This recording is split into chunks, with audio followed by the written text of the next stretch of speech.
They didn't even pretend to grieve. I heard it with my own ears, 2 floors down from a nurse's phone on speaker. My daughter's voice, cheerful, almost giddy. Mom's plane crashed. Finally, we can sell everything. Then a laugh, a sharp, relieved laugh, as if I'd been a long-term illness that finally resolved itself. As if I hadn't built the house she grew up in, cooked her school lunches, co-signed her first car loan. As if I hadn't been her mother. I lay in the hospital bed, body shattered, ribs cracked like old china, lungs stitched by machines. The nurse didn't know I was awake. She'd left her phone unattended on the counter while grabbing linens. I shouldn't have heard it, but I did. And once you hear your child rejoicing in your supposed death, there's no one hearing it. They brought me in under Jane Doe because my purse and ID had been stolen during the evacuation. The manifest had listed me as missing, presumed dead. It made things easier, the nurse said, less pressure from family. I didn't correct her. I couldn't. Not with a punctured lung and a face swollen beyond recognition. They didn't know who I was, and for a moment, I didn't either. The plane had gone down in a ravine near the Canadian border. Out of 121 passengers, 87 died instantly. I wasn't one of them. I'd survived in a row torn off during descent, wedged between a tree and an icy ledge. The rescuers pulled me out hours later, unconscious, bleeding, blue with cold. A miracle, the doctor said, but all I felt was pain. And then I heard my daughter's voice, and pain became something else entirely. Her name is Candace. She used to call me Mommy, then Mom, then nothing at all unless she needed money. I'd given her the down payment for her first condo, paid for Bree's private kindergarten, covered credit card debt after her divorce. She never said thank you, not really. Just told me I was generous, like I was some foundation, not a person. I don't know what shocked me more, that she thought I was dead, or that she celebrated it. That night, in the darkened hospital room, I stared at the ceiling and counted ceiling tiles. 23. Then again, 23. I couldn't stop shaking. My body hurt, but my soul ached worse. Every time I closed my eyes, I saw her face at 12, kissing my cheek before school. Where had that child gone? A man came the next morning. Suit, tie, polished shoes that didn't match the scuffed linoleum. He said he was from the airline. I could barely speak, but he smiled like I'd already agreed to something. They were offering settlements. Undisclosed amounts, he murmured. Time sensitive. He didn't know I was the woman with no family rushing to find her, no vigil, no posts, no crying daughter calling the hospital. Just silence. The nurse later told me Candace had already listed my house.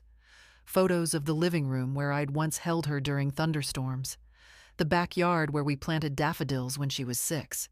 She'd called it an outdated fixer-upper. My home. My life. There are many kinds of death. One is the body. The other is realizing you are no longer needed, not as a person, just as property. I lay in that bed and made a decision. I wouldn't tell them I was alive. Not yet. I let the man in the suit return, and this time I asked questions. About compensation, about process, about my rights. I had no teeth left to grit. I'd lost one in the crash, but I still had a spine. 3 weeks later, when I could sit up, they gave me a mirror. I barely recognized myself. Bruises like ink blots, hair matted, wrinkles deeper. But my eyes still knew. They'd seen childbirth, betrayal, widowing, bankruptcy. They weren't done yet. June Mallow, I whispered to the woman in the glass. You're still here. No obituary, no funeral, No daughter holding my photo with puffy eyes. Just a signature on a property listing and a voice saying, "Finally." That's when I began to plan. Not revenge. No, something colder. Justice. And I wouldn't raise my voice to do it. They moved me to a quieter wing once I could walk a few steps on my own. The nurses were kind but distant. The kind of kindness you extend to someone whose name you won't remember tomorrow. They called me Ms. Doe, offered warm broth and sponge baths, and avoided the question in their eyes. Why hasn't anyone come for you? I didn't ask them to call my daughter. I didn't ask for anything. The doctors said I was a slow miracle. Most wouldn't have made it through the second night, one of them told me, flipping through charts without looking at me. You're a tough one. I wasn't tough. I was stubborn. There's a difference. Toughness fights. Stubbornness endures. I'd spent a lifetime enduring. After 6 weeks, they released me into a rehabilitation center. Gray walls, cheerful volunteers, padded wheelchairs, and the occasional hymn in the common room. I stayed another month, relearning how to use a knife and fork, how to shower without help. I didn't let them know I was getting stronger faster than expected. I liked the silence. I liked that no one came asking questions. On paper, I was dead. The authorities had misidentified a charred body at the crash site as me. The dental records matched because I hadn't updated mine in 15 years. A clerical error, the kind that should never happen, but always does when no one's watching too closely. Candace had accepted it without hesitation, signed papers, scheduled a celebration of life. Not a funeral, no casket, no messy grief. Just a brunch at a country club and a slideshow of smiling pictures that, I imagine, didn't include a single recent one. The real estate listing had gone live 2 days after the crash. Charming, well-loved home with vintage appeal. The words were so hollow they echoed. She was already spending the inheritance, though the accounts hadn't transferred yet. My lawyer, one I'd used for years, reached out to her, asking for confirmation of probate proceedings. She replied within the hour, pressing for updates. She was in a hurry to bury me, legally. She didn't know that I'd already made changes to my will years before the accident.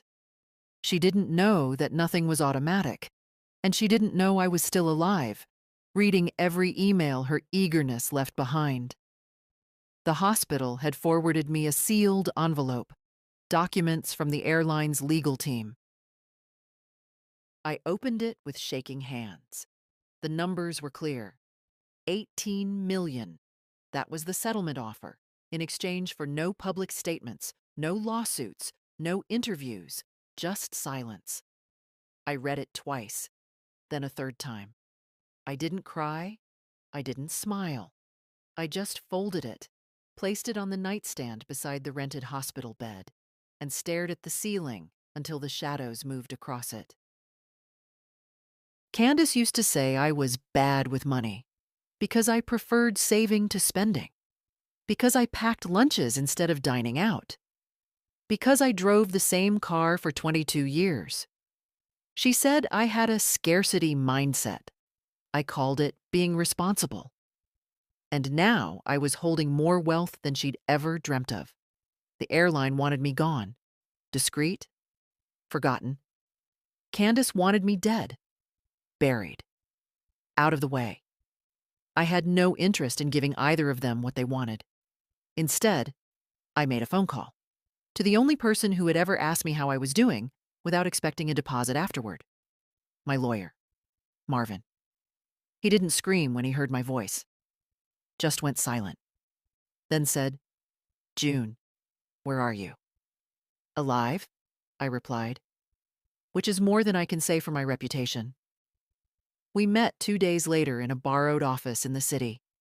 I wore a scarf and sunglasses, not to hide, just to shield myself from the strangeness of the world moving on without me. He had tears in his eyes, I didn't. I was past that. I want you to accept the settlement, I said. But I also want control. Of course. And I want Candace nowhere near it. Not 1 cent. He nodded, lips pressed thin. There's a trust, I said. I want to set it up in Bree's name, but with conditions. She doesn't get anything until she's 30, and she has to be free of her mother's financial influence. I want that in writing. He didn't argue. And I want you to buy me time. A year, no obituary, no statement, nothing. Just delay and misdirection. You're planning something. No, I said. I'm planning not to be the fool who gave everything and was thrown away. He leaned back, studied me. You've changed, he said. No, I replied. I just stopped pretending. The next morning, I checked myself out of the rehab center, took a cab to a small town 3 hours away, rented a 2-room apartment under a different name, June Emerson. Emerson was my grandmother's maiden name. She would have liked the poetry of it. I bought a new pair of shoes, a dark coat, a used car. I didn't look like a woman worth 18 million, but I looked like someone who had nothing to lose, because in a way I didn't. Not anymore. The first time I saw my house again, I almost didn't recognize it. The hydrangeas I planted the year after Walter died. Gone. Dug up. Tossed out. Replaced by stone chips and something that looked like artificial turf. The front door had been painted a color I can only describe as fashionable beige. Even the wind chime was gone. The one Bree made in 2nd grade, strung with shells from that weekend at Myrtle Beach. There was a plastic sign in the yard. Under contract. I parked across the street, behind a delivery van, and watched a young couple tour the front steps. The man was pointing at the roof. The woman was laughing, gesturing, as if already placing imaginary furniture. And there was my daughter, Candace, standing just behind them, dressed like a realtor, all white blazer and forced warmth. She didn't look like someone in mourning. She looked like someone closing a deal. They stepped inside, and I stayed in the car. My hands clenched the steering wheel. I don't know what I expected. To see my old curtains in the window? A ghost of my former life in the frame of the porch? Instead, it all looked like a stage set. Like I'd never been there at all. That night, back in the apartment, I opened the laptop Marvin had given me, new, untraceable, linked to a secure network, and logged in to the private folder. Inside, every email Candace had exchanged with the estate attorney she assumed was now fully hers. She'd sent him photos of furniture she wanted appraised.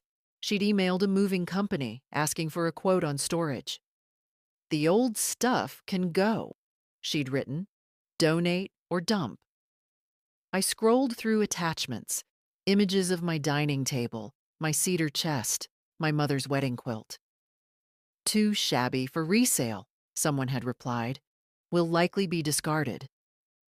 That cedar chest was the only thing I'd brought with me when I married Walter.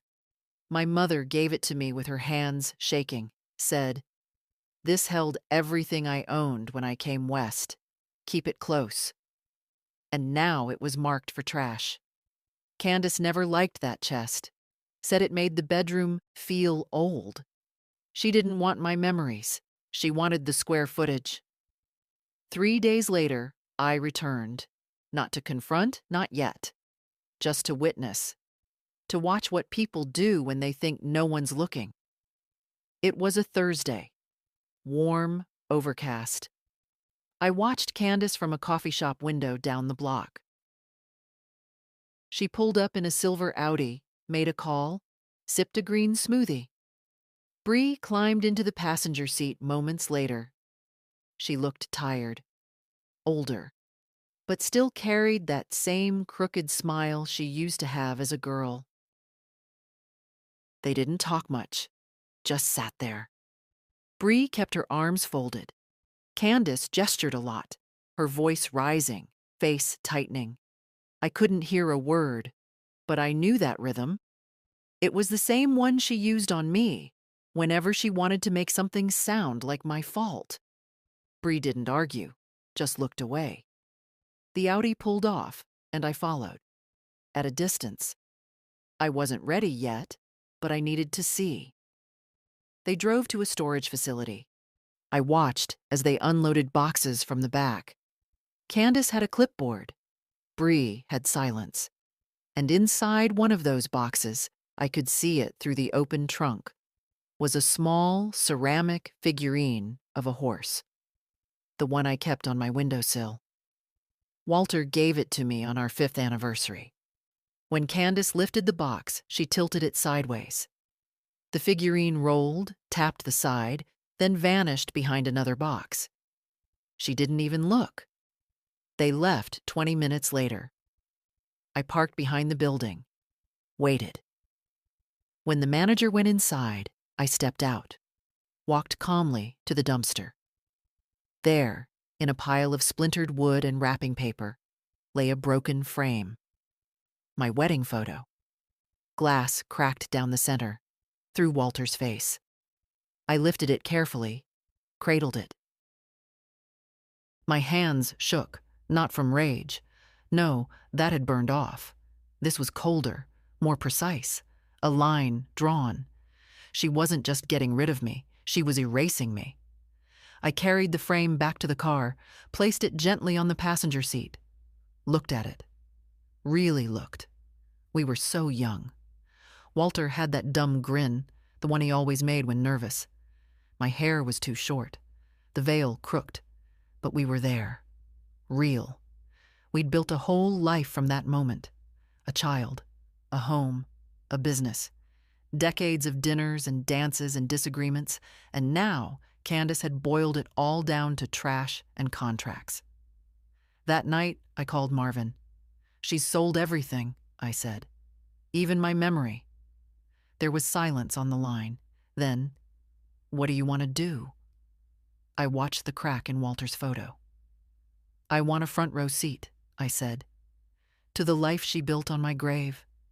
And when the moment comes, I'll let her see me. Alive. Whole. Not to haunt her, but to remind her what she lost." The law was slower than grief, but far more exact. Candace had filed the petition for legal transfer of estate assets 5 weeks after the crash. She claimed expedited authority due to lack of next of kin, a phrase that nearly made me laugh, as if I'd dropped into the world fully formed, never mothered her through measles, heartbreak, or that 3rd-grade science fair when she cried because her vinegar volcano wouldn't erupt. Marvin delayed the probate silently, skillfully. No denials, no admissions, just missing documents, follow-ups, misplaced emails. He filed quiet objections to each motion. The deceased's identity has not been conclusively verified. Further review is required. Pending clarification. The lawyer Candace hired grew impatient. She fired him, hired another. Meanwhile, she spent.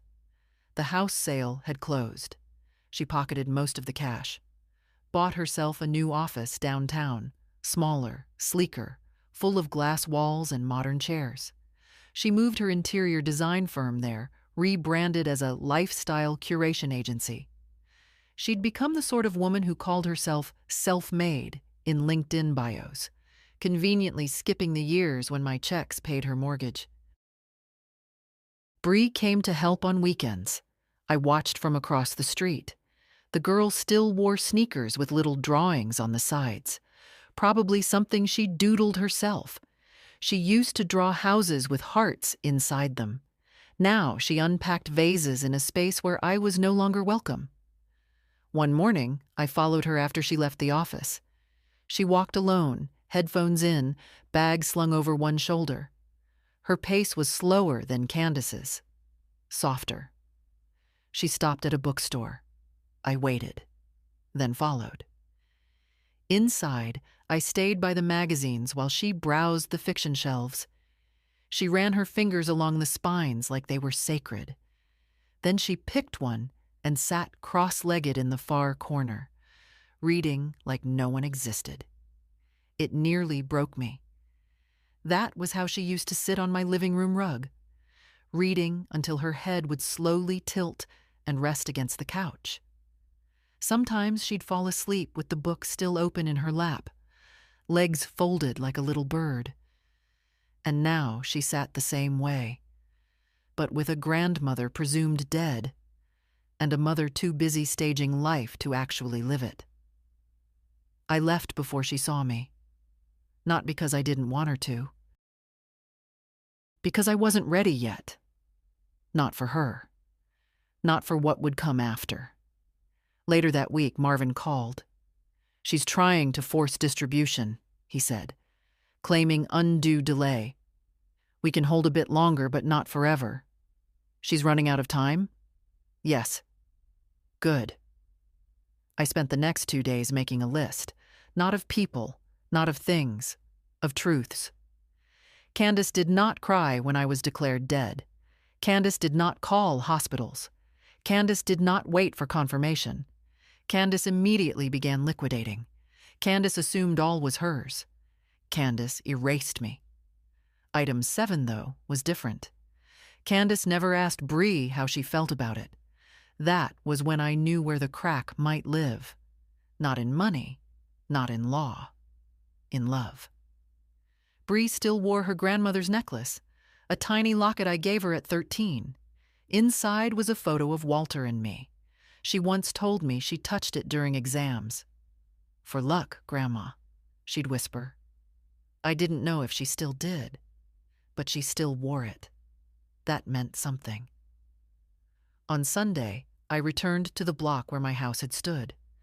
The young couple had moved in. There were wind chimes on the porch now, cheap ones, clinking tinny and thin. I stood across the street and stared. Not because I wanted the house back, but because I needed to remember what had been mine before it was sold like a used sofa. Then I walked 5 blocks to the cafe where Candace liked to hold her client brunches. She was there, white blazer again, perfect hair, talking with 2 women in soft pastels, laughing, touching her collarbone in that exaggerated way she always used when trying to seem delicate. I sat at the counter. The server didn't question me. No one recognized me anymore. I watched her laugh, and I thought, this is what a woman looks like when she thinks she's won. She hasn't seen the board yet. By the time I walked back to my car, my decision had crystallized. I would go to her office, not to make a scene, to look her in the eye, to let her see, in that quiet moment between one breath and the next, that everything she thought buried had just stood up again. And it remembered. The receptionist smiled without recognition when I stepped into the office. That suited me fine. The lobby was all white marble and brushed gold, the kind of design that pretends to be minimal, but screams money if you know where to look. The walls were bare except for one black and white photograph of Candace herself. Arms crossed, chin tilted, eyes narrowed in that calculated confidence people practice in mirrors. "Do you have an appointment?" the receptionist asked. "Yes," I said calmly. "Tell Ms. Mallow her 10 o'clock is here." She hesitated, glanced at her screen, then back at me. "I don't have anything at 10. She'll want to see me." The receptionist made the call. I heard Candace's voice, sharp and clipped even from where I stood. "What do you mean she's already here?" A beat of silence. "Fine. Send her in."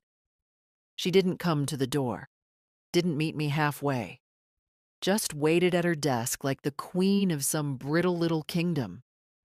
Candace's office was pristine, a glass desk, a wall of carefully arranged books she hadn't read, a large window with a view of the city, though her chair was turned away from it. She didn't care for views, only optics.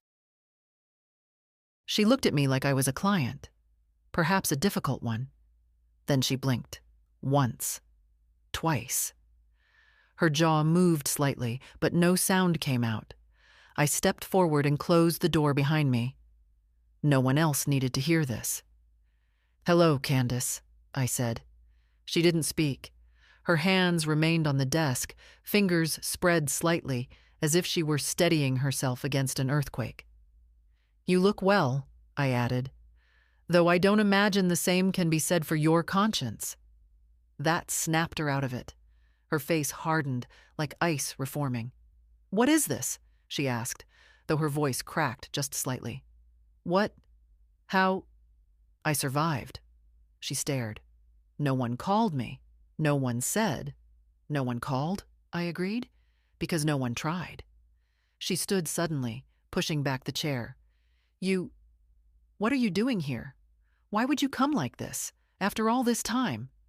"To see how quickly you swept me out of your life." I thought you were dead," I said. "Yes. That was convenient for you, wasn't it?" Her mouth opened, then closed again. I took a breath and looked around the room. "You redecorated." "Again." She said nothing. I stepped closer to the desk. Not too close. Just enough to make her shift backward slightly. "You sold the house 2 months after the crash. Donated my furniture.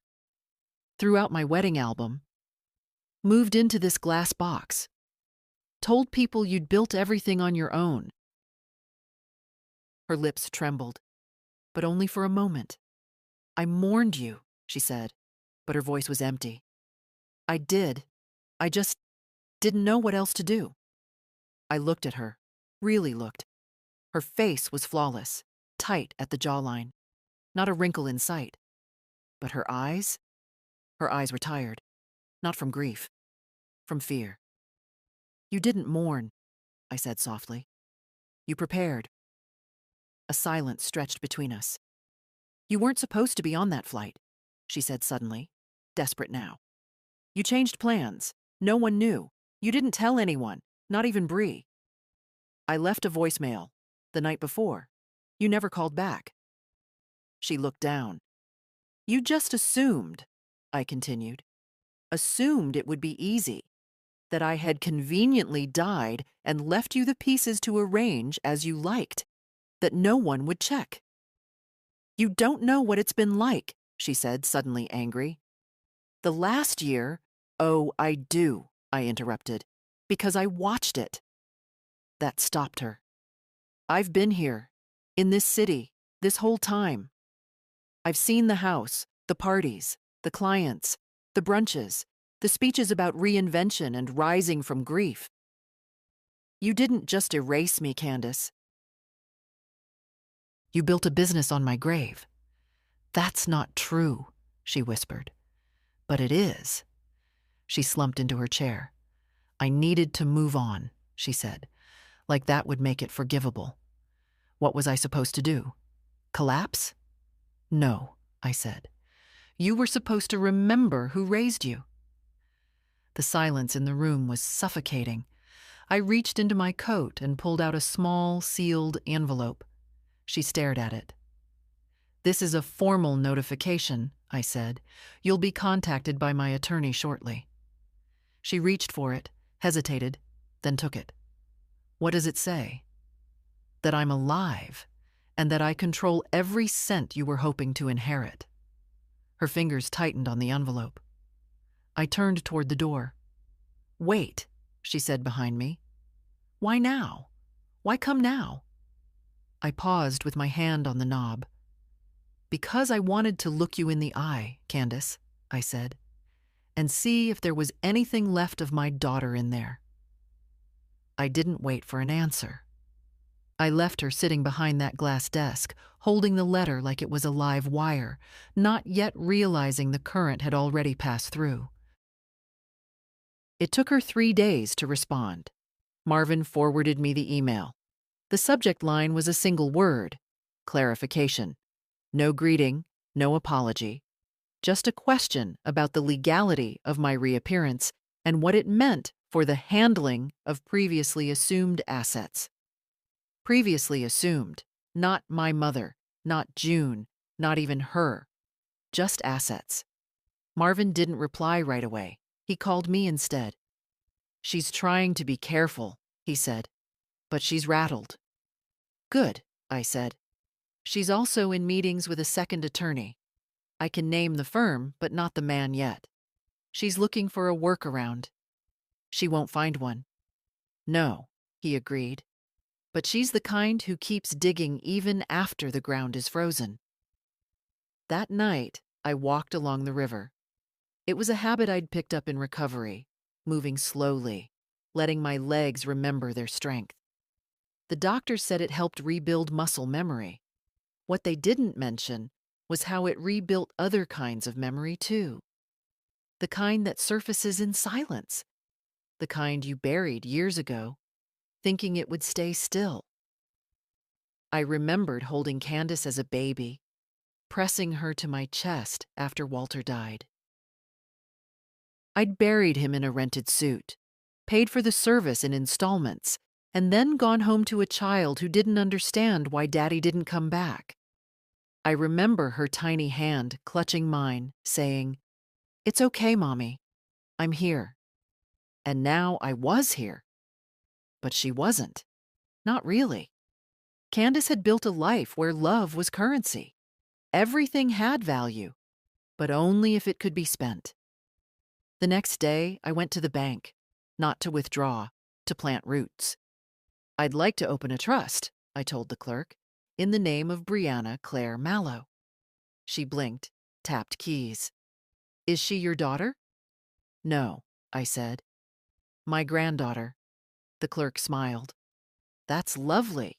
What kind of trust?" "One that protects her from everything she doesn't know she needs protection from." The paperwork took hours. I read every clause twice, then added my own. Bree would not access the funds until she turned 25. She would not be eligible if under the legal guardianship or financial control of her mother. She would not receive anything until she sat in person with my attorney and listened to the conditions herself, not as a punishment, but as a warning.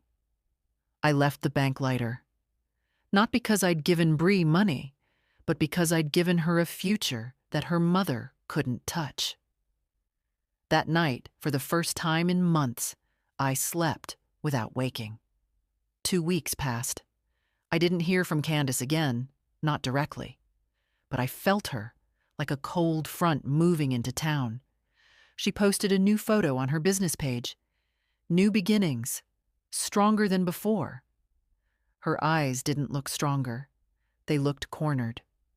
Bree messaged me the next morning, not on social media, on email.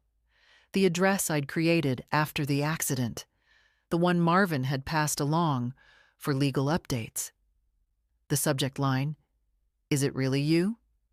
I stared at it for a long time before opening. The message was short.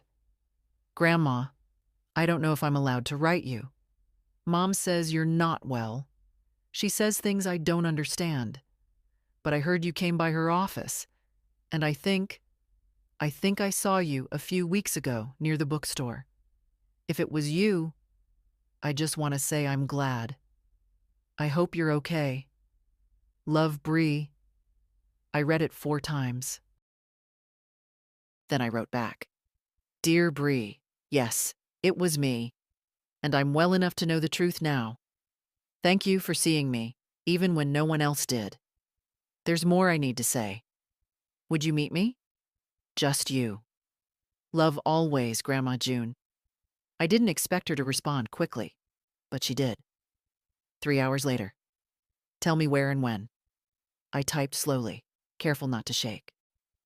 "Tuesday, 4 p.m. That little place with the lemon tarts you liked?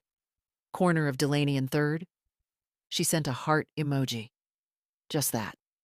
And somehow it meant more than all the words Candace had spoken since the day she tried to sell my memory to the highest bidder. Bree was already there when I arrived. She sat at the window table, nursing a glass of water, her eyes flicking up every time the door opened. When I stepped in, she looked straight at me. No shock, no fear. Just quiet, open recognition. She stood, slowly. "Hi," she said. It wasn't a question. It wasn't even tentative. It was a fact. "Hi," I echoed. We hugged, awkwardly, a little stiff, but her arms didn't let go too quickly. When she sat down again, I saw she still wore the silver locket. The chain was longer now, the clasp replaced, but it was unmistakable. "You cut your hair," I said. She touched it. Felt like a change. "It suits you." A server came by. I ordered coffee. Bree asked for lemon tart, same as always. And then, for a moment, we just sat. Two women, related by blood, and a long chain of silence. "You look different," she said at last. "I am." She nodded. "I figured." The coffee came. She took a forkful of tart but didn't eat it. Just pushed the lemon curd slightly off-center. "I didn't know," she said quietly. "I know. I thought, after the crash, I thought maybe it was a mistake. But Mom said everything was confirmed." She said she identified the remains. She didn't. I know that now. She looked up, finally meeting my eyes fully. She didn't grieve. No. She just moved on, sold everything, changed everything. I know. Bree swallowed. "The house. Your things. She said you would have wanted a clean break, that she was honoring your memory by starting fresh." A bitter laugh rose in my throat, but I kept it in. "Do you believe her?" I asked. Bree shook her head slowly. "Not anymore." A pause. "Was it hard?" she asked. "Coming back?" "No," I said honestly. "Leaving was harder." She looked at me again, and this time her expression shifted. Less guarded, more curious. "So why now?" "Because I needed to know if I still had family left." She stared at me, blinked. Her lips parted just slightly. Then she whispered, "You do." It hit me harder than I expected. I took a breath. "Your mother, she made choices. I'm not here to punish her, but I'm not pretending either." Bree nodded. "She doesn't know I'm here." "I assumed." "She said you were dangerous, that you were unstable." "Convenient." "She's scared," Bree added. "She hides it well, but I can see it." "She should be." Silence again, but not uncomfortable. Finally, Bree pushed her tart across the table. "You always used to steal the lemon part and leave me the crust." I smiled. Still my favorite. "Figures." I took a bite. Sweet. Sharp. It tasted like summers on the porch, like Sunday afternoons when the world slowed down. "I've set things in motion," I said carefully. "Legal things. Financial things. I need you to understand what that means." "I'm listening." "There's a trust," I continued, "in your name, for your future. But there are conditions." Bree didn't flinch. "Go on." "You don't get anything while your mother controls your finances. If she files as your guardian, your custodian, your anything, it's void." "I'm 20, she said. "She doesn't control me. Maybe not on paper, but I've seen the patterns." Bree bit her lip. "There's more," I said.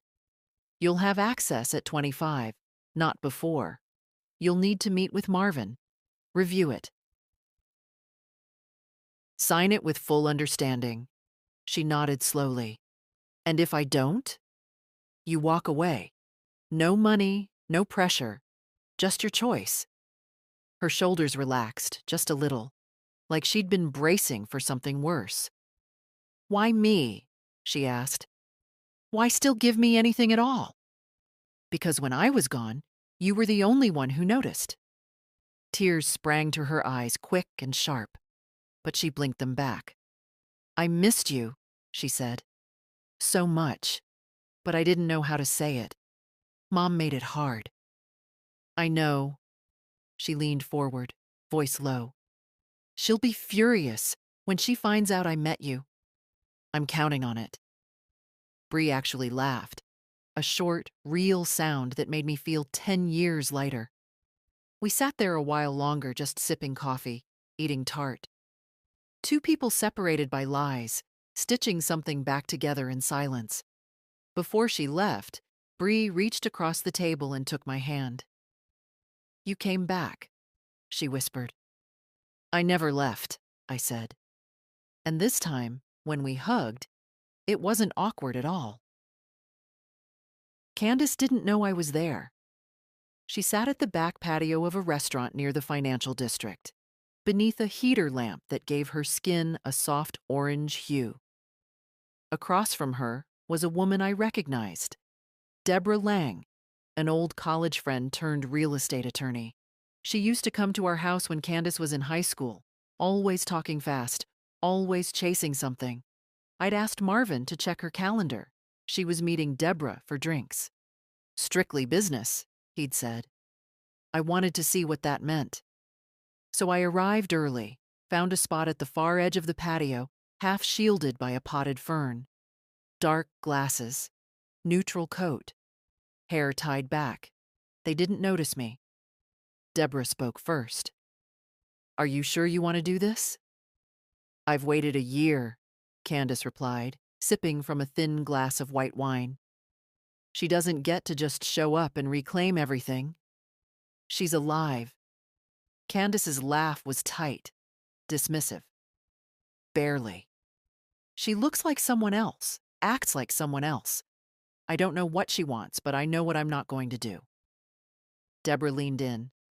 "It's not about want, Candace. She's your mother. She's legally entitled."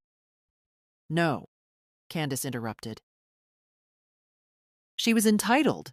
Then she disappeared. Now she's just a disruption." I watched her face as she said it. No tremor. No second thoughts. Just clean, practiced certainty. "You don't get to vanish for a year, then act like nothing's changed," she continued.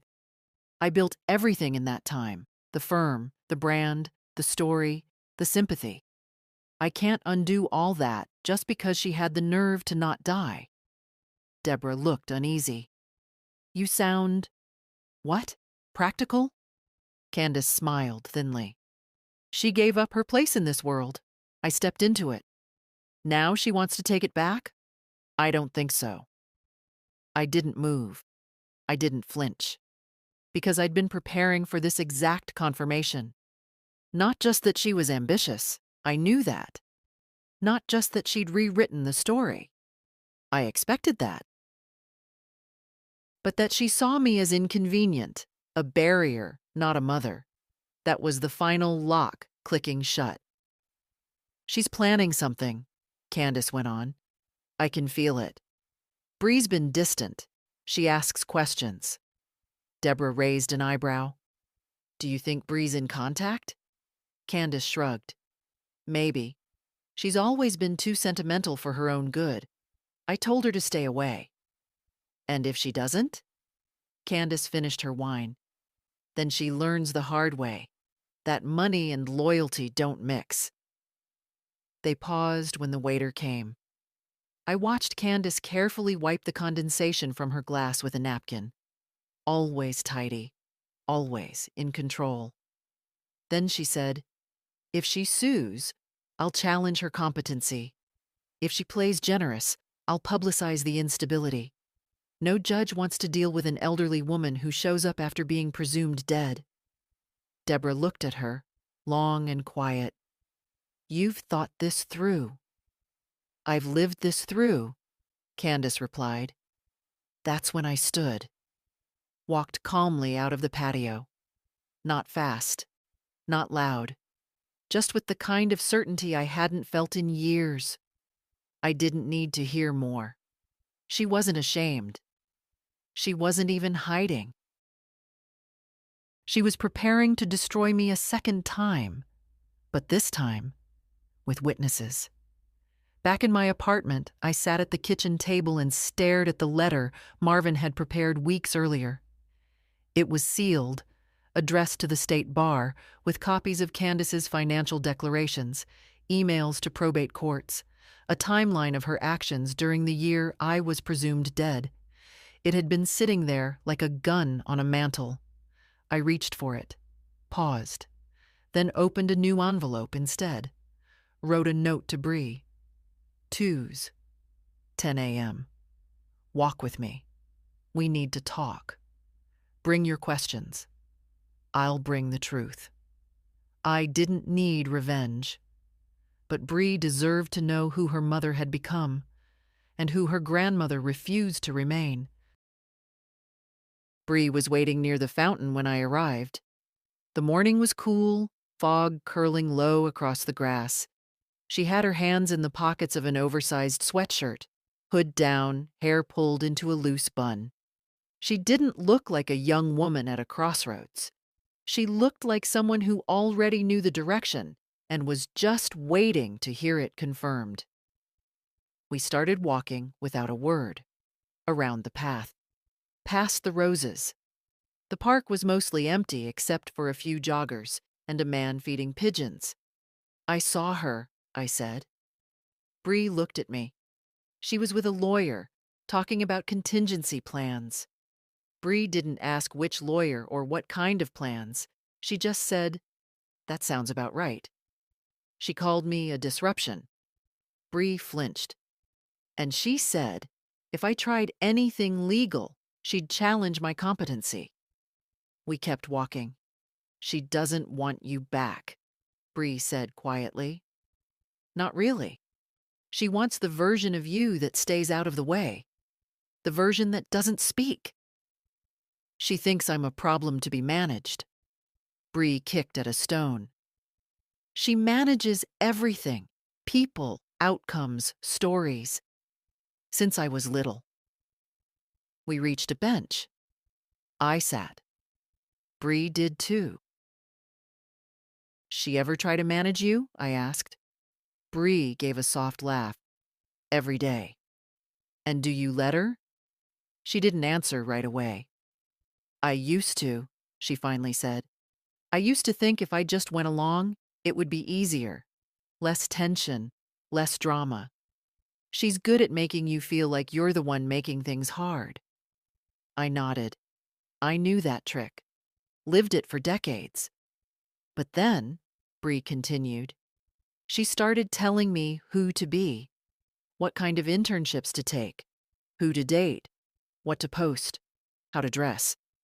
And I started pushing back, quietly. She noticed, said I was drifting, called it a phase, said I was ungrateful. Bree stared at the trees.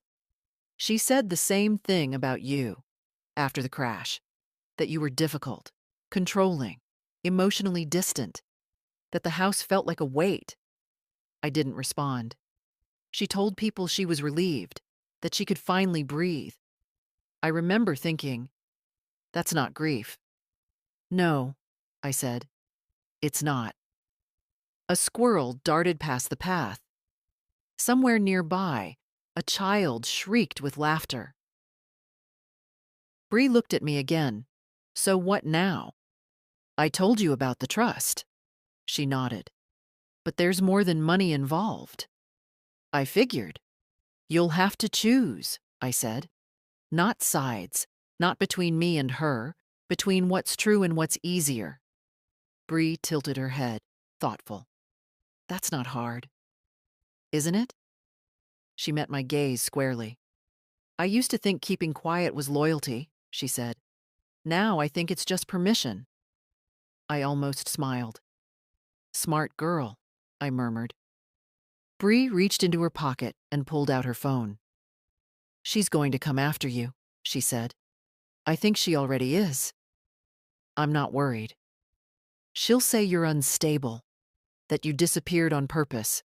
She'll twist it." "I've survived worse than her narratives." Bree glanced down, then back up. If it gets ugly, what do you want me to do? I thought for a long moment. Stay clean, I said. Let her wreck herself. She's been writing her own ending for a year. Let her finish it. Bree looked relieved and a little sad. Do you ever miss the version of her that loved you? I didn't answer immediately. Then, I miss the version of her that didn't need to win all the time. Bree nodded slowly. I'm going to move out, she said, almost as an afterthought. I've been saving. A friend of mine needs a roommate.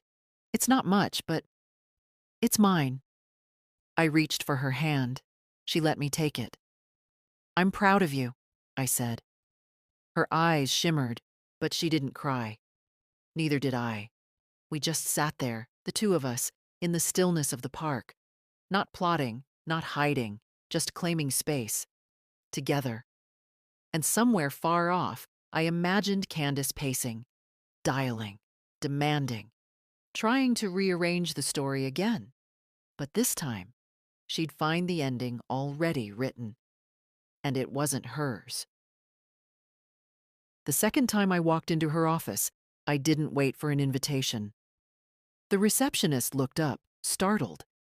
She must have remembered me, perhaps not as a name, but as the woman who'd arrived weeks ago and left something behind that made the walls tremble. She's in a meeting, the girl stammered. I'll wait inside. She hesitated. I kept walking. Candace's office door was half closed. I pushed it open, calm, steady, unhurried. Inside, she was pacing. On the phone, a tight line between her eyebrows. She turned, startled. I'll call you back, she snapped into the phone, then hung up without waiting for a response. June, she said, like she might say, storm warning. Candace. Her arms crossed automatically, a physical barrier. I said nothing. Let her speak first. You can't just barge in here. I can. You're not well. I'm better than I've been in years. She looked toward the hallway, as if checking for an audience. What do you want? She asked, low and sharp. I've already taken what I want. I'm just here for the silence that comes after. She scoffed. You think you're righteous, but you abandoned everything.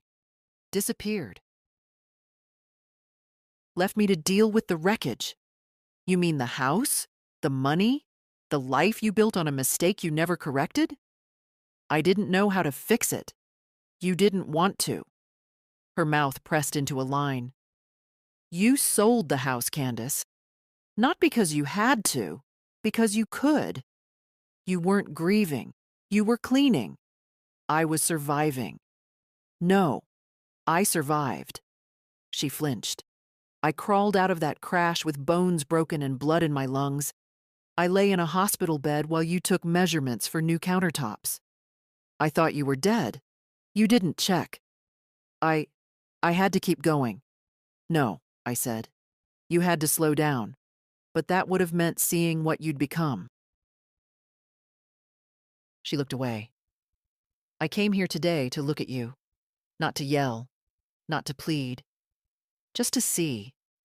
And you know what I see? She didn't respond. I see someone who's still afraid. Not of me. Of exposure. Of not being the hero in the story you tell everyone else. I never asked to be the villain. No one ever does. But you cast the role, Candace. You picked the scene. You closed the curtain.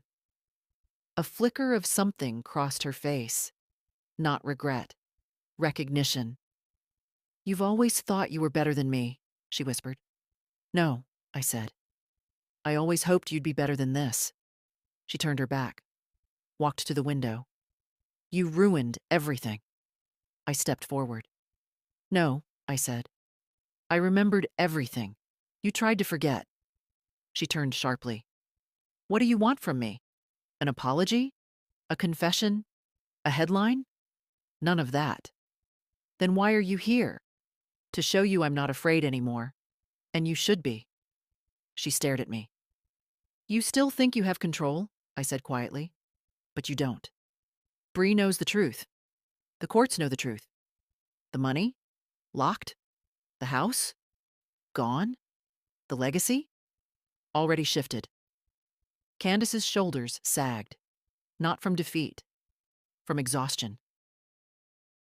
The effort of keeping up the story was breaking her down faster than I ever could.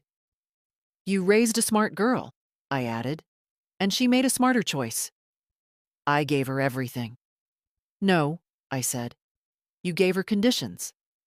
I gave her space. A long silence followed. Not angry, just hollow. Finally, she asked, "What happens now?" "I leave," I said. "You stay and live with what you did." I turned to go. "Wait," she said, voice suddenly fragile. "Do you hate me?" I paused at the door, considered. "No," I said. That would mean I still expected something. I didn't slam the door. I closed it like you close the cover of a book you're never going to open again. The office was small, tucked above a bakery that smelled like burnt sugar and fresh bread. Marvin chose it for privacy, not prestige. No polished reception, no glass doors. Just a heavy file cabinet, a pot of coffee that had been sitting too long, and a man who had known my signature longer than most had known my name. He stood when I entered. "June," he said simply. "Let's begin." He didn't offer small talk. He knew me better than that. I sat down. He opened the folder. "Here's the trust," he said. "Amended to reflect your final stipulations. It will be irrevocable upon your signature. The sum—" "I know the sum," I interrupted. "What matters is what comes after." He nodded. "This document establishes the June Mallow Foundation for Transitional Women," he continued. "Mission: to assist women aged 50 and above in regaining financial and legal independence after spousal loss or family displacement." I read the clause again. "Add a line," I said. "We help the ones no one checks on." Marvin smiled briefly. Done. He flipped to the next section. "Regarding your estate, property, residual assets, investment accounts, all shall transfer to the foundation, excluding the trust designated for Brianna Claire Mallow." He paused. "You're sure?" "Yes." "She'll inherit directly?" "At 25. No earlier. No exceptions." "And Candace?" "She receives nothing. Not in cash, not in kind. Not even mention." He didn't blink, just made a note. I signed the first document, then the next. Each signature came easier than the last, not because the weight lessened, but because I was no longer carrying it alone. We moved to medical directives. "Should you become incapacitated," Marvin said gently, "you've designated Brianna as your healthcare proxy." "Yes." "And power of attorney?" "She'll have it when she's ready. Until then, you hold it." He nodded. "And if Candace challenges any of this?" "She can try." He smiled again, not wide, but enough. We moved on. Final arrangements, burial or cremation. No ceremony, no eulogies. "Write this in," I said. "Let the quiet speak for her. She said what she needed to while she lived." Marvin's pen paused mid-stroke. Then he wrote it exactly as I said. By the time we were done, the sun had shifted across the window, casting long shadows across the file. He closed it. "Do you want to keep a copy?" "No, but give one to Bree when the time comes." Marvin folded his hands on the desk. "You're certain about all of this?" "Yes." "It's generous. It's intentional." He leaned back, looked at me with something like respect. "I've known you a long time, June, but I've never seen you this clear." "I was waiting," I said, "for the noise to stop. And now, I can hear my own voice again." I stood, smoothed my coat. At the door, he asked, "One more thing. If Candace tries to apologize?" "She won't." "But if she does?" I looked back at him. She'll be speaking to someone who no longer owes her the courtesy of listening. Outside, the street was quiet. I walked slowly, letting the autumn wind tug at my sleeves. I passed a woman sitting on a bench, clutching a paper bag like it was gold. Her hands trembled. I nodded to her. She nodded back. No words. Some things didn't need saying. I'd spent 72 years waiting for someone to come save me from the slow erasure of being needed only in pieces. Money, advice, shelter, silence. And now? Now I had a foundation, not just in ink and structure, in knowing who I was, what I wouldn't allow again, and who, when everything else falls away, will remember me not for what I gave up, but for what I reclaimed.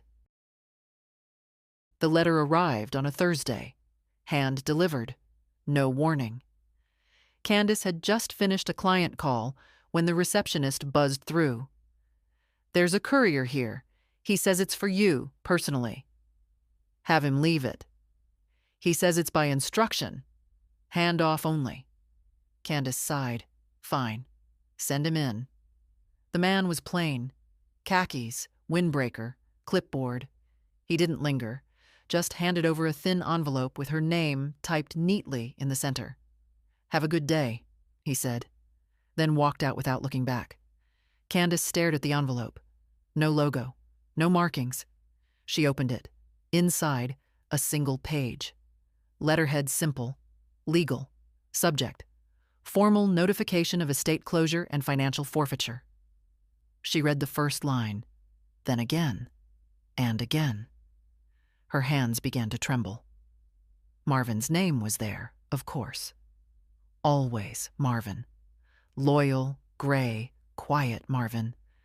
The man who'd known her mother for longer than Candace had understood the concept of money. The language was dry, impersonal.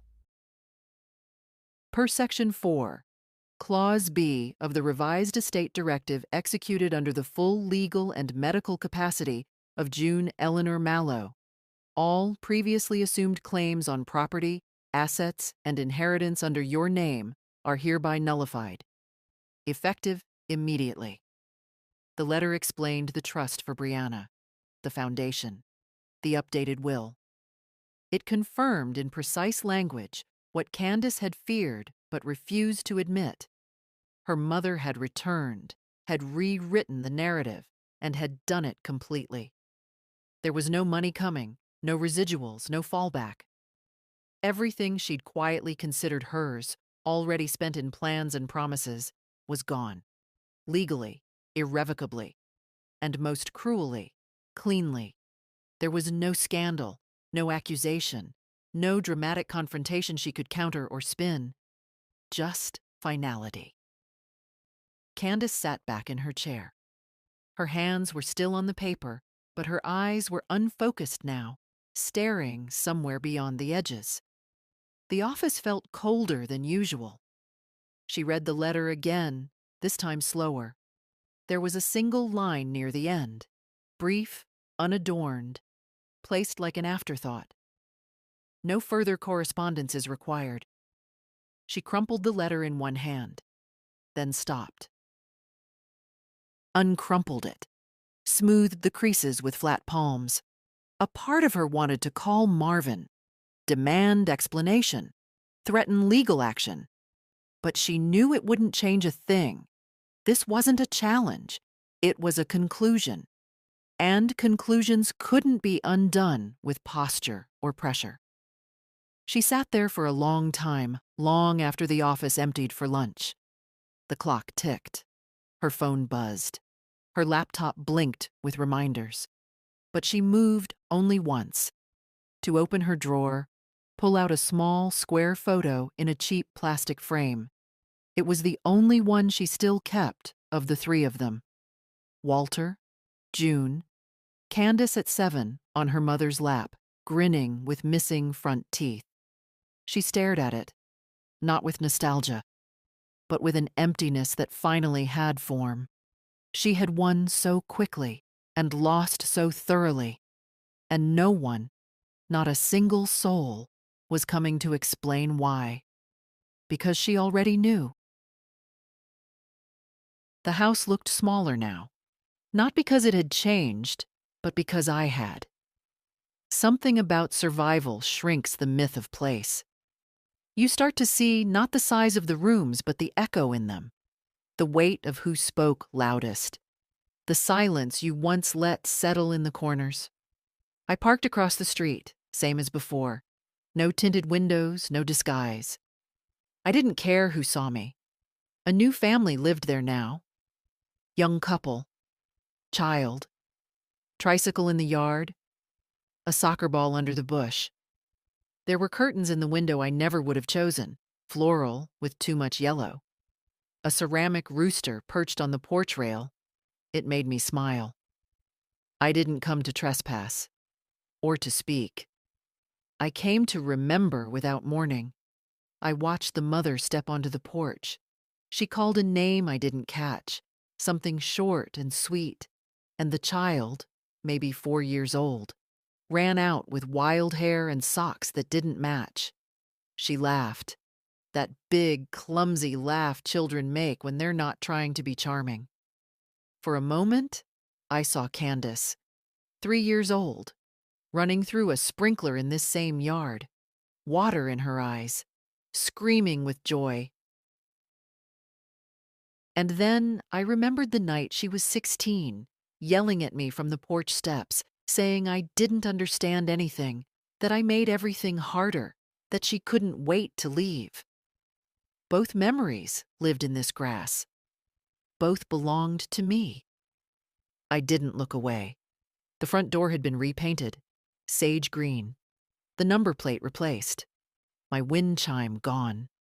But the porch creaked the same when the woman stepped inside, child in tow, leaving the door ajar just long enough for warm music to spill into the air. I exhaled. I had planted roses along the side fence once. There was no trace of them now, just mulch and a row of new shrubs that looked too orderly for this kind of home. It didn't hurt. It didn't need to. I wasn't here to reclaim anything. This was no longer my house, but it would always be the place I became someone no one expected me to be.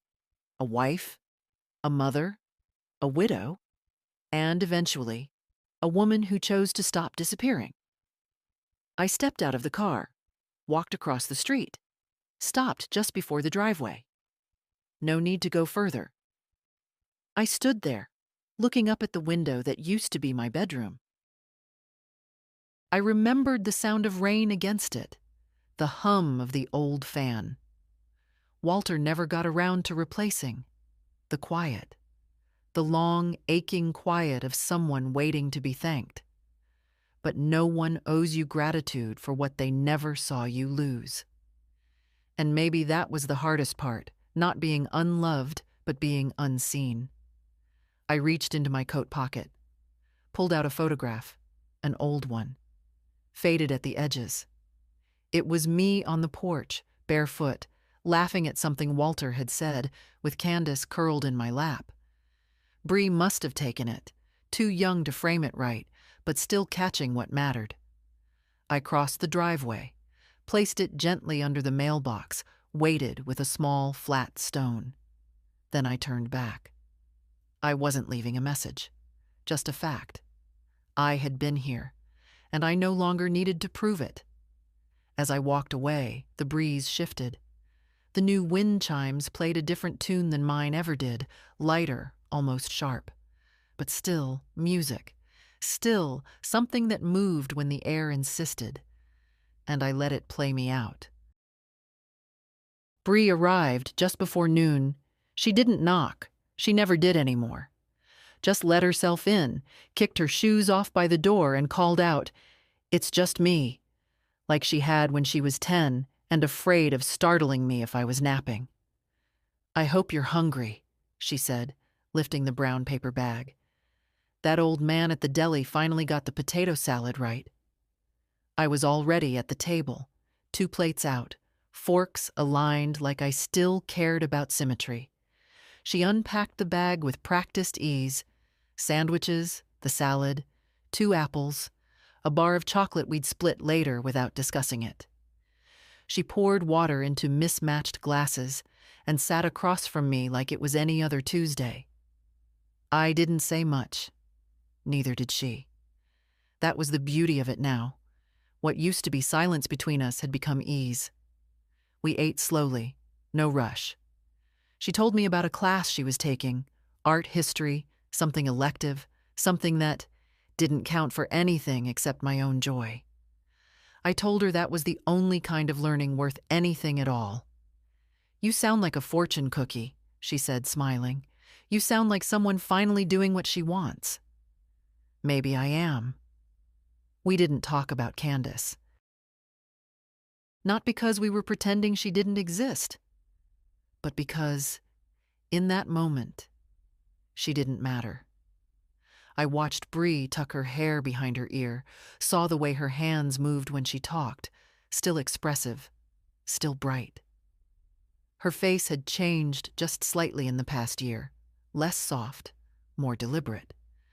But the girl I'd once read stories to was still in there, just taller now, and wise in a way I'd never been at her age.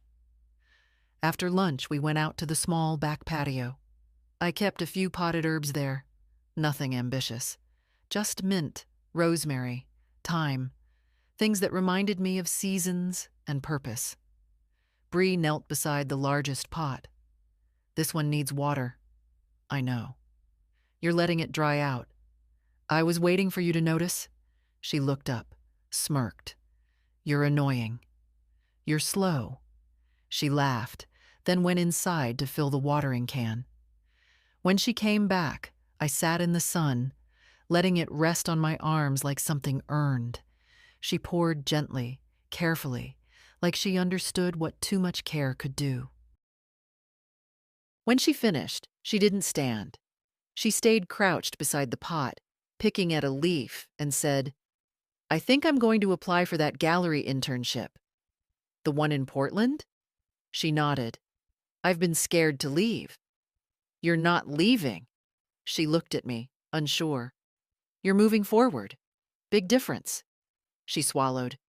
"What if I miss you?" "You will." That made her eyes wet. Just a little. "Will you miss me?" she asked, quieter. "Every damn day." She smiled through it, wiped her cheek with the back of her hand. "Good." I leaned back in the chair, let the moment stay exactly where it was. The wind picked up, brushing the trees gently. Somewhere in the distance, a dog barked. A siren faded. The world went on. "You know," I said, not opening my eyes, "when I was your age, I thought healing meant forgetting, moving on, pushing through. And now? Now I think it just means telling the truth over and over until it stops hurting to say it out loud." Bree nodded. "Even if no one believes it?" "Especially then." We sat like that for a long time, not talking, not needing to. Before she left, she hugged me hard, not polite, not short. She held on. "I'm proud of you," I whispered. She squeezed tighter. When she pulled away, she said, "You changed everything, you know." I shook my head. "No, I just stopped pretending." She looked at me for a moment longer, then left. I didn't cry. Not because I wasn't moved, but because I was full. And sometimes that's all peace is. Not the absence of pain, just the moment when pain finally has nowhere else to go. Hey everyone, welcome back to the channel. Alright, we've got another Cat Williams bit today, and just looking at this title, I already know this is gonna be spicy. I can't be racist in America. Now that's a provocative statement right there. You know Cat's about to dive into some social commentary, some truth bombs, some observations that are gonna make people uncomfortable while they're laughing. This is the kind of comedy that sparks conversations, that makes you think while you're entertained. So let me get ready, because Cat doesn't pull punches on topics like this. He goes there. Let's see what he's got to say. Let's go. All right, video starting. He's on stage, and you can already see that look in his eyes. He's got something to say. The audience is a mix of anticipation and nervousness, because a title like that, you don't know where it's going until he takes you there. But they trust Cat. They know whatever he's about to say, it's gonna be smart. It's gonna be funny, and it's gonna be real. Let's watch. He's opening by addressing the title directly. Smart move. He knows people saw that title and had immediate reactions. Some probably excited, some probably concerned. So he's getting ahead of it. He's saying, let me explain what I mean by this. Oh, here we go. He's breaking down the definition of racism first. He's talking about how racism isn't just prejudice. It's prejudice plus power. It's the ability to discriminate in ways that actually affect people's lives, their opportunities, their safety. And he's saying, as a black man in America, he can have prejudices, sure. He can have preferences, biases, opinions about different groups. But can he be racist in the way that actually matters? In the way that affects systems and structures? He's making the distinction. This is important. He's talking about institutional power versus individual bias, and the audience is following along. You can hear them reacting to each point. Cat's getting specific now. He's asking, can I, as a black man, prevent you from getting a job because of your race? And he answers himself, no, I don't own the company. I don't control hiring. I might not like you, but I can't systemically exclude you from employment. The logic, the facts. He's using humor to illustrate a sociological concept.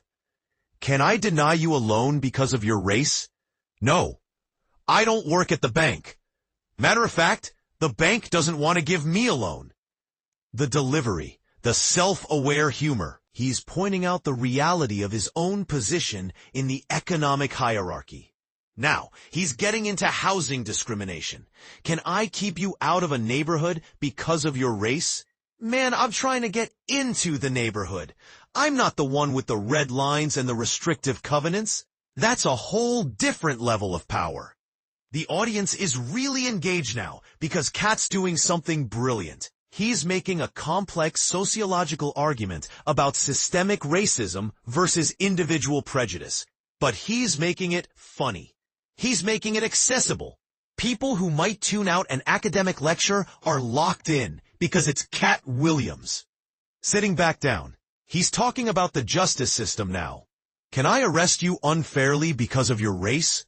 Baby, I can't even get the police to show up when I need them. I damn sure don't have the power to weaponize them against you. And then he does this bit about calling 911 as a black man and the response he gets versus what others might experience. The physical comedy he's doing, acting out, making the call, the dispatch response, the wait time, it's hilarious, but it's also making a point. Nodding vigorously. He's showing the absurdity of the idea that he has the same power in relationship to law enforcement as others might have. The power dynamics are completely different. Now Cat's getting into the history. Oh boy, this is where it's gonna get real. He's talking about American history, about how racism was literally built into the country's foundations. Slavery, Jim Crow, redlining, discriminatory GI Bill, all of it. And he's saying, so when I say I can't be racist in America, I'm not saying I'm perfect. I'm not saying I don't have biases. I'm saying I don't have the institutional power to enact racism in a way that creates systemic oppression. That's the argument. That's the point he's making. And he's doing it with comedy, with charisma, with clarity. He's doing impressions now of people who don't understand this distinction. Acting out someone saying, but Cat, what about black people who don't like white people? Isn't that racist? And his response, laughing. That might be prejudice. That might be bias. But baby, I can't buy your neighborhood, defund your schools, control your opportunities, and write laws against you. Those are not the same things. The audience is losing it. Some people are laughing. Some people are clapping. Some people are just nodding like preach, because he's articulating something that's hard to express. Now he's addressing the reverse racism argument. And the way he's approaching this is perfect because he's not dismissive, he's explanatory. He's saying, look, if a black person is rude to you because you're white, that's wrong. That's not right. That's not kind. But is it racism in the systemic sense? No, because that person can't leverage institutional power against you. They can hurt your feelings, but they can't hurt your opportunities the same way. And then, he makes this brilliant point. Show me the era in American history where black people had the power to oppress white people systemically. Show me the black-owned banks that denied white people loans. Show me the black-controlled police departments that enforced racist laws against white communities. I'll wait. Slow clapping. He's using history as evidence. He's using facts. This isn't just opinion. This is documentation. Cat's getting into current-day examples now. He's talking about when black people achieve success, gain some individual power, like black executives, black politicians, black entrepreneurs. And he's saying, yes, these individuals have some power. But is it the same as systemic, institutional power? Not yet. He's doing this bit about being a successful black entertainer. I got money now. I got some influence. But does that mean I control Hollywood? Does that mean I can rewrite the rules? I still gotta play the game by rules I didn't create. /NK. The distinction between individual achievement and systemic power. That's key.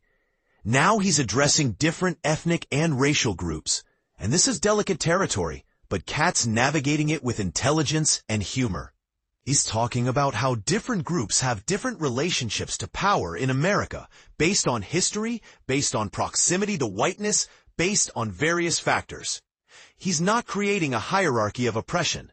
He's just acknowledging that experiences differ, that Asian Americans face different forms of discrimination than black Americans, that Latino Americans have a different history with American power structures, that it's complex. Impressed. The nuance. In a comedy set, he's not oversimplifying. He's respecting the complexity while still being funny. He's talking about allies now, about white people who understand systemic racism and work against it. And he's not doing the thing where he attacks allies. He's saying, we need people to understand this. We need people who have institutional power to use it for justice instead of oppression. He's doing this bit about white privilege, and before anyone gets defensive, listen to how he's framing it. He's not saying white people don't struggle. He's not saying their problems aren't real. He's saying they don't struggle because of their race in the same systemic way. You can be white and poor. You can be white and struggling. I'm not saying you don't have problems. I'm saying the color of your skin ain't one of them in the same way. Standing and pointing. That's how you explain privilege, without diminishing anyone's struggles, just acknowledging different types of challenges. The audience response is interesting. You can hear it's mixed. Some people are fully on board. Some people are processing. Some people might be uncomfortable. And that's okay. Good comedy should make you think, should challenge you. Cat's bringing it back to comedy now. He's talking about how even in the comedy world, there are power dynamics. Who gets specials? Who gets primetime slots? Who gets opportunities? And he's saying he's been fortunate, but he also knows the work he had to put in to get here. He's doing this hilarious bit about auditioning for roles. They call me in for thug number 3 or wisecracking sidekick. And I gotta say, thank you for the opportunity. Meanwhile, my white comedian friends are auditioning for lead role and romantic interest. Laughing, but also shaking head. The truth in the humor. The reality of limited opportunities based on race, even in 2025. Now he's getting philosophical. He's talking about what would need to change for true equality. And he's not asking for revenge. He's not asking for the tables to flip. He's asking for the table to be dismantled so we can build something better together. I don't want to be racist. I don't want that power. I don't want to oppress anybody. I want us to get to a place where nobody has that kind of power over anyone else based on skin color. Standing ovation motion. That's the vision. That's what we should be working toward.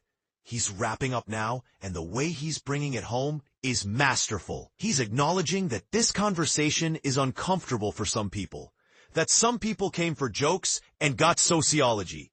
But he's saying, yo, we need to have these conversations. We need to understand each other. We need to know what words mean so we can talk productively. His final point is this. When I say I can't be racist in America, I'm not bragging. I'm not celebrating. I'm making an observation about power. And my hope, my dream, is that one day nobody can be racist because we've dismantled the systems that allow it. Not just flipped who's on top, but eliminated the hierarchy altogether. The hope in that message, the vision of actual equality, not just switching places in an oppressive system, but ending the oppression itself. The audience is on their feet. This was comedy, but it was also education. This was entertainment, but it was also activism. This was vintage Cat Williams, making you laugh while making you think. Okay, let me process what we just watched, because this was layered and important. First, the definition matters. When Cat says, I can't be racist in America, he's using the sociological definition of racism as prejudice plus institutional power. This is different from the colloquial definition that many people use where racism just means any racial prejudice. This confusion of definitions is where a lot of arguments happen. People are literally using different dictionaries and wondering why they can't understand each other. Second, the historical context is essential. You can't talk about racism in America without talking about history. The systems that exist now didn't just appear out of nowhere. They're the result of centuries of deliberate policy and practice. Third, acknowledging power dynamics doesn't diminish anyone's struggles. You can acknowledge that Black Americans face systemic racism and acknowledge that white Americans can struggle with poverty, mental health, addiction, whatever. These aren't mutually exclusive. Fourth, this isn't about blame or guilt. Cat's not saying white people today are responsible for slavery. He's saying the systems that still exist from that era need to be acknowledged and changed. There's a difference. Fifth, the goal isn't to reverse the power dynamic. It's to eliminate unfair power dynamics.